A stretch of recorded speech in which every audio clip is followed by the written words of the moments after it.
ગાળા બોર્ડર નું કલેક્શન લેવું છે. One of the best solution હોય તો બાલકૃષ્ણ સિલ્ક પહેરે છે. આપણે આગળ જયારે બતાવ્યા ને આ પ્યોર સિલ્ક ના ગાળા એકદમ રીઝનેબલ રેટ ની અંદર આ ઘણા ટાઈમ પછી રિપીટ સ્ટોક કરીએ છીએ અને ડિઝાઇનમાં બધા કલર અવેલેબલ થઈ ગયા છે. ઓરિજિનલ નીમજરીમાં આ જે ગાળા બોર્ડર નો કોન્સેપ્ટ આવે છે પહેલેથી આપણે સેટ કરેલી ડિઝાઇન અને ઘણા ટાઈમ પછી આ રિપીટ સ્ટોક થયો છે કારણ કે આ વસ્તુ બનતા વાર લાગે છે. સેલ્ફમાં જે જેકરની ડિઝાઇન આવે અને ઓરિજિનલ નીમ જરી હોય ને સાડીમાં કઈ ઘટે નહીં અને સાડી લિમિટેડ સ્ટોકમાં આવતી હોય છે. મનપસંદ કલર ને જેમ બને વહેલા ઓર્ડર બુક કરાવજો અથવા શોરૂમ પરથી વિઝિટ કરી લેજો. શોરૂમ પર વિઝિટ કરો છો ને તો આ કલરો તમને ક્યારેક ક્યારેક મળતા. આખી સાડીનો લુક હોય ને તો પલ્લુના ફિનિશિંગમાં પછી ઓરિજિનલ નીમ જરી અને સેલ્ફમાં જેકરની ડિઝાઇન. આ ગાળા બોર્ડરના શોખીન છે એવા કસ્ટમરને જરૂરથી આ ડિઝાઇન શેર કરવાની ભૂલતા નહીં કારણ કે લિમિટેડ સ્ટોકમાં ક્યારેક ક્યારેક આવી સાડીઓ આવતી હોય અને એ પણ તમારા બજેટમાં હોય એટલે સાડીમાં કઈ ઘટે ના. એનું બ્લાઉઝ પીસ બુટ્ટી અને બોર્ડર સાથેનું બ્લાઉઝ છે. સાડીનો લુક જુઓ પહેરવાથી.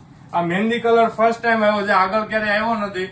એ મહેંદી કલર તમને ઘણા કસ્ટમરોની રિક્વાયરમેન્ટ છે ને એ પ્રમાણે કલર બનાવ્યો છે. તો જે કલરો ગમે છે જેમ મને વહેલા સ્ક્રીનશોટ લઈને ઓર્ડર બુક કરાવજો. શામધામ ચોક નાના વરસા સુરત અમારો શોરૂમ આવ્યો છે ત્યાં આવીને આ કલેક્શન લઈ શકો છો. Thank you.